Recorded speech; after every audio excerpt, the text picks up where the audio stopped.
আপনাদের প্রিয় অনুষ্ঠান জীবনের গল্প নিয়ে আমাদের ক্যামেরার সামনে হাজির হয়েছে এক অসহায় মেয়ে।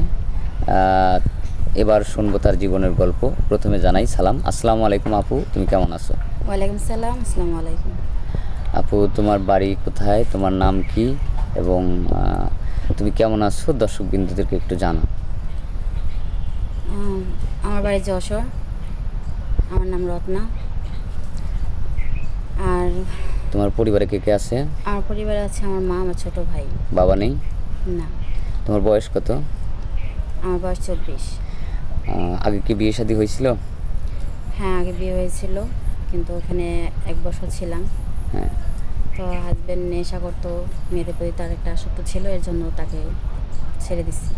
তুমি ছেড়ে দিয়েছো? হ্যাঁ। তাহলে একটু জোরে বলো, তুমি ছেড়ে দিয়েছো? হ্যাঁ, আমি ছেড়ে দিচ্ছি। ও আচ্ছা, মানে স্বামীর সাথে আসলে তোমার ওইরকমভাবে মানে সংসার করা মানে তোমার কাছে মানে অন্যরকম একটা বিষয় মনে হয়েছিল যে নেশা করে, হ্যাঁ, তাকে নিয়ে হয়তো 1 বছর তুমি ধৈর্য ধরে ছিলে। হ্যাঁ, চেষ্টা করেছিলাম যে ভালো পথে আসে কিনা, কিন্তু তার ভিতরে কোনো পরিবর্তন দেখি না। আচ্ছা, যে কারণে তাকে ফ্যামিলির মাধ্যম থেকেই ডিভোর্স করা হয়েছে। এখন তোমার পরিবারের মানে পরিবারটা চালায় কে, মানে সংসার চালায় কে? সংসার আমার বাবা যে ইগুলা করে রেখে গেছিলো, যে ব্যবসা করে রেখে গেছিলো, সেগুলা দিয়ে আপাতত চলতে। কিছু টাকা জমানো আছে, ওই টাকা দিয়েই কিছু হয়তো হ্যাঁ। চলতেছে আর কি তোমার মা। আর তুমি কিছু করো বা তোমার মা কিছু করে এরকম? না, আমি এখনো কিছু করি না, তবে করব, সেই চেষ্টা করার জন্য আসছে। তাহলে আমাদের ক্যামেরার সামনে মানে আসার মূল উদ্দেশ্য কি? বিয়ে শাদী বা চাকরি বাকরি তেমন কিছু না, সাহায্য সহযোগিতা? এখন দেখেন, ডিভোর্সি মেয়ের কিন্তু অনেকটাই সমস্যা হয়। সে তার বাইরে বেরোতে সমস্যা, ঘরে থাকলেও সমস্যা। মনে করেন যে এলাকা প্রতিবেশী সবার কাছে মানে কোনো কথার উত্তর দিতে পারি না। আচ্ছা। তো এখন আমি একটা মেয়ে মানুষ, আমার তো রাস্তাঘাটে চলতে হয়। হ্যাঁ। কিন্তু আমার পাশে তো ছায়া দেওয়ার মতন কেউ নাই। যদি বাপ বা বড় ভাই থাকতো, তারা আমার পাশে থাকতো।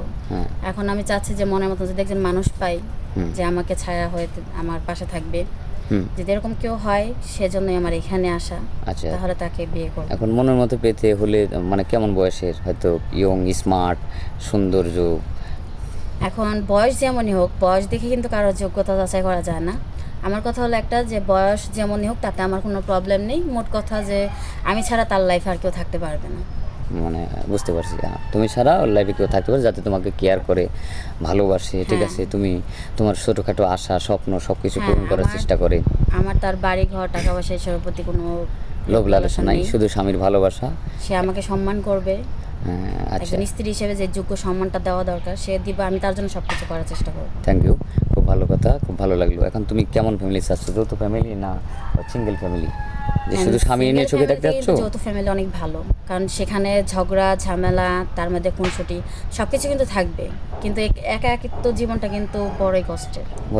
যে স্বামী থাকবে, তার বাবা মা থাকবে, তার বাবা মাকে আমার নিজের বাবা মাকে মতো দেখবো, একটা মানে সুন্দর একটা পরিবেশ, সুন্দর একটা জীবন তুমি চাচ্ছ আর কি। তো ঠিক আছে, সমস্যা নাই। এখন হচ্ছে তোমার ভিডিওটা পাবলিক করা হচ্ছে, দেশ বিদেশে আমাদের অনেক দর্শকবিন্দু আছে যেটা আমাদের এই চ্যানেলটাকে অনেকেই দেখে।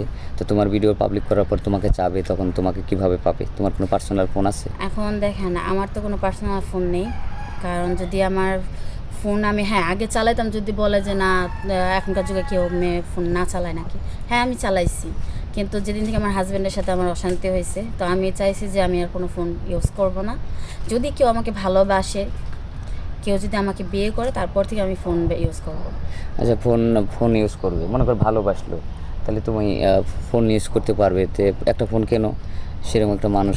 না, আমি চাই না যে এখন আমি ফোন কিনে, কারণ একে তো আমি ডিভোর্সি মেয়ে, ঠিক আছে? তার মধ্যে আবার যদি আমি ফোন ইউজ করি, তাহলে গ্রামের মানুষকে আমি আর মুখ দেখাতে পারবো না।